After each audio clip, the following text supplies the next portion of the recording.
Hi పిల్లలు, అందరు ఎలా ఉన్నారు? బాగున్నారా? నేను కూడా బాగున్నా. పిల్లలు, మీకు అందరికీ చాలా చాలా థ్యాంక్స్. నా స్టోరీస్ వింటున్న ప్రతి ఒక్కరికి హార్ట్ఫుల్ థ్యాంక్స్ చెప్తున్నాను. ఇంకా మీరు వింటూ ఉండండి, నేను చెప్తూ ఉంటాను. Don't forget me. ఓకేనా? ఇంకా కథలోకి వెళ్దాం. ఒక పల్లెటూరులో ఒక తిండిపోతు రామయ్య అనే అతను ఉంటాడంట. అతను ఎంత తిండిపోతు అంటే అతని చాకలేక వాళ్ళ పేరెంట్సే చాలా తరిమేస్తారు తనని బయటికి.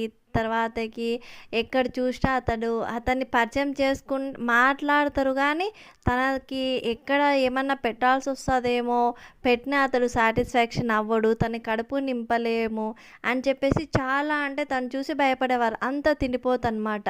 ఈ పేరు ఇంకా పల్లెటూరు కదా, ఈ ఊరు ఆ ఊరు అక్కడక్కడ అన్నీ చాలా పాపులర్ అయిపోతాడు ఈ రామయ్య అనే వ్యక్తి.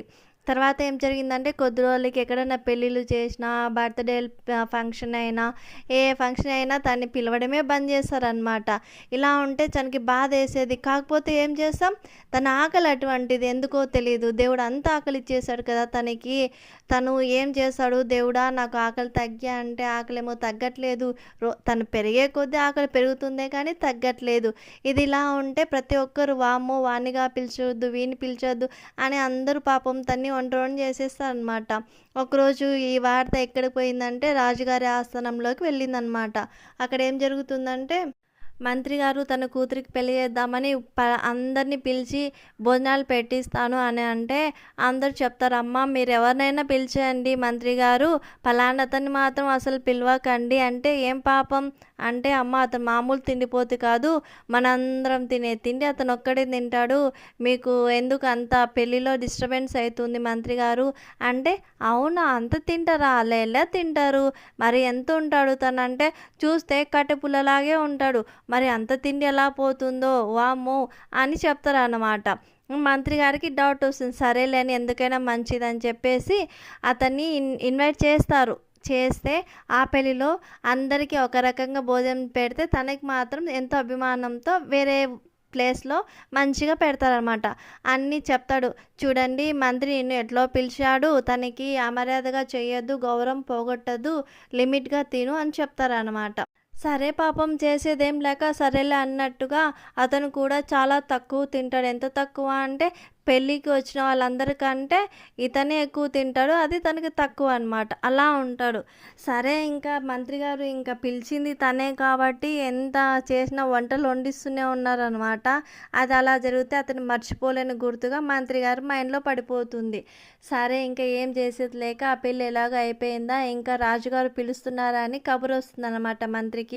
మంత్రి రాజు దగ్గరికి వెళ్తే రాజుగారు చెప్పండి అంటే, ఎలా జరిగింది పెళ్ళి ఏంటంటే, ఇంకా ఇలా చెప్తారనమాట. ఇలా ఒక వ్యక్తి ఉన్నాడు, ఇతని వల్ల చాలా ఇబ్బంది అయ్యేది, నేను ఎందుకు పసిగట్టేసి ఏం తక్కువ లేకుండా చేశాను, లేకపోతే చాలా ఇబ్బంది పడేవాడిని అని చెప్తారనమాట. రాజు కానీ చాలా ఆశ్చర్యం అవుతుంది.